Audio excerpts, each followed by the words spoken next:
Lately, there's been something that's really troubling me. My father, who promised me that he would remain single to devote his fullest love to me, has announced that he will get remarried.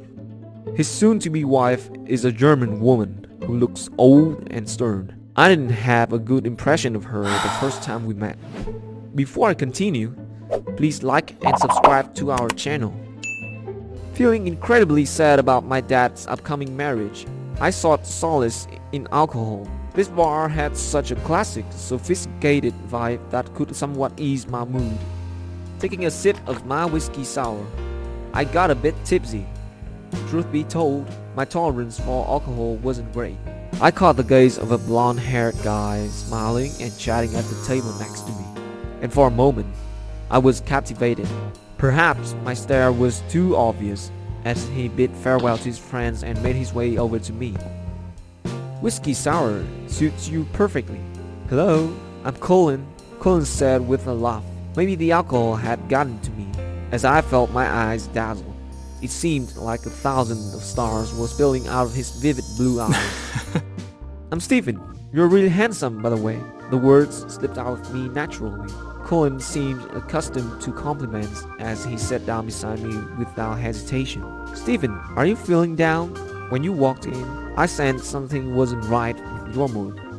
I hesitated, not sure whether to share my story, but looking at Colin, I couldn't help but let it out. "My dad is getting remarried. I understand that my mom passed away when I was little, so now he has the right to seek happiness for himself.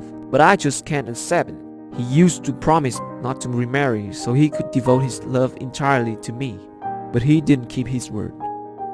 Sensing the blend of sadness and anger in my voice, Colin reached out, gently stroking my head to offer comfort.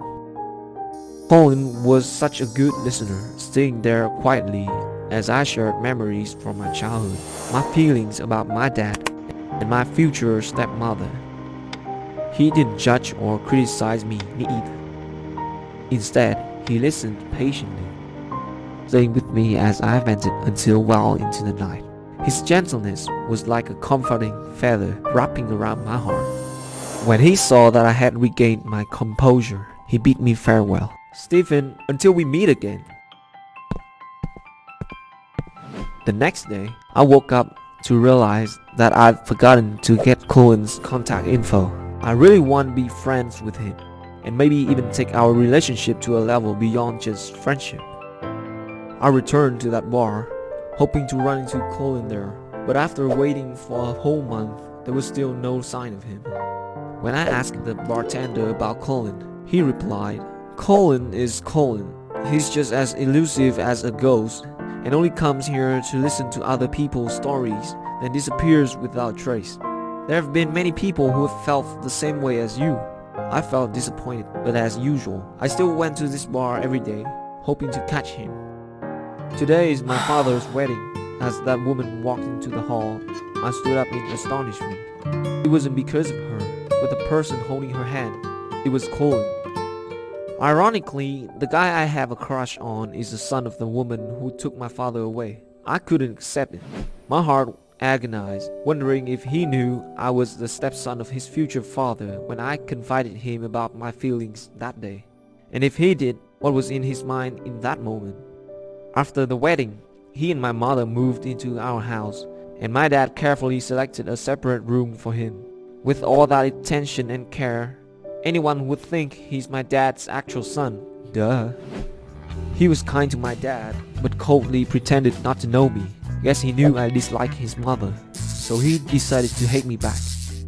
My dad always told us to get along with each other, but little did he realize the awkward atmosphere at the dinner table. I blocked Colin's path at the door, angrily questioning him. "You knew me before we met at that bar, didn't you?" Colin coldly nodded and then brushed past me, slamming the door shut. I'll give him a piece of my mind. Colin frequented bars often because he enjoyed listening to other people's stories. Wherever he went, I followed, rudely bothering him. Yet, Colin remained indifferent to my action. After a few days, I got tired of this approach and decided to switch to plan B. Colin is my schoolmate, but he was a year older. Taking advantage of my influence, my friends and I kept hovering around and mocking him, causing other students to give him strange, unfriendly looks. Having tall stature, Colin was recruited to play center for the basketball team. He seemed eager to join, as I could see the excitement in his eyes when he played basketball. However, the club fees and uniform costs were high. Colin probably won't fork over $4,000 just to play basketball. I came up with a plan to mess with him. I quickly created a fundraiser banner for Colin's joining the basketball team on the school forum. Hardly when Colin found out, everyone had started judging him harshly, which made him clearly irritated. Out of my expectations, the amount of money raised exceeded $4,000. Colin dragged me into a secluded spot. His face was darkened and menacing. I stood in front of him with the money, gloating. "Hey, that's enough for you to join that silly basketball team, isn't it? Thank me now?" Colin didn't say a word, then suddenly punched me in the face. My cheek throbbed with pain. Enraged, I shouted, "Are you insane? You should be grateful for me instead. What are you showing off? If my dad weren't rich, you and your mom wouldn't be clinging to him, huh? What a poor wretch." Colin looked actually mad. "Stupid you!" Then he continued to hit me, and being smaller as I am, I couldn't fight back. My body was in pain and numb. I couldn't let him off that easily. Colin is freakingly obnoxious. Not even his mother is allowed to his room. So I came up with this plan. I hosted a party at my house, invited my friends over, and asked them to wreck Colin's room. His room was usually immaculate, but after my party, it turned completely cluttered.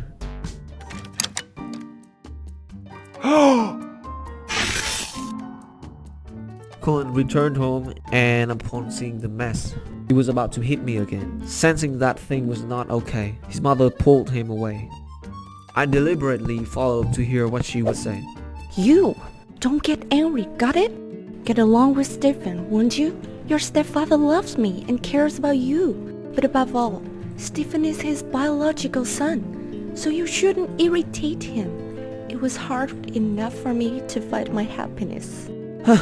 Those two obviously want to stick to my dad forever, huh?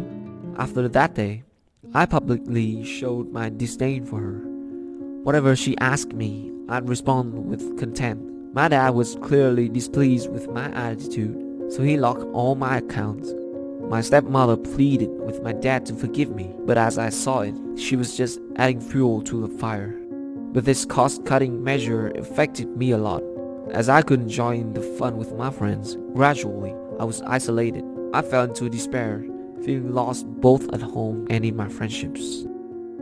I went to a bar seeking solace, but had no money to pay the bill. When the bouncer grabbed my arm, I burst into tears. That's when Colin showed up, looking furious. He paid for me and dragged me home. On the way, Colin didn't say a word to me while I kept blubbering beside him. Passing by a park, Colin suddenly stopped and turned to me saying, "I'm not you, so I can't understand your feelings. But Stephen, I've been in the same situation as you. Unlike you, my mom didn't pamper me like your dad does to you. But I still felt sad having to share my mom's love. However, I understand my mom has the right to pursue her own happiness. When we talked at the bar that day, I had no idea you were his son, and I truly felt empathy for you. In my eyes, your dad is a good man who can bring happiness to my mom. I didn't know you hated my mom that much. Not until the wedding did I realize the despicable woman you mentioned turned out to be my mom. It made me angry, hence my cold attitude. Stephen, your stepmother is just a lonely woman. She has no ulterior motives at all. Please be tolerant towards her." With that, Colin reached out to pat my head, and I gently nodded. Since that day, my family became much more harmonious, and my father was very pleased with my obedience. I thought my patch-up family would remain peaceful like that until that day. As I stepped into the house, I heard my stepmother scolding Colin.